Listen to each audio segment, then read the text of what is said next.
ગત મોડી રાત્રે ભરતનગર પોલીસ સ્ટેશનનો સ્ટાફ તેના પોસ્ટ વિસ્તારમાં પેટ્રોલિંગમાં હતો તે દરમિયાન બાતમી રાહે હકીકત મળેલ કે ઘોઘા રોડ ચકુત તલાવડી સામે અલંગ હાઉસ નામની દુકાનમાં વિનુભાઈ ભૂપતભાઈ મકવાણા ગેરકાયદેસર ભારતીય બનાવટનો વિદેશી દારૂ લાવીને વેચાણ કરી રહ્યા છે।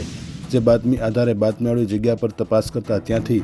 ભારતીય બનાવટની વિદેશી દારૂની નાની મોટી બોટલ નંગ 6 કિંમત ₹1500 મળી આવતા તમામ મુદ્દામાલ સાથે ઉપરોક્ત શખ્સની અટકાયત કરી વધુ કાર્યવાહી હાથ ધરવામાં આવી હતી।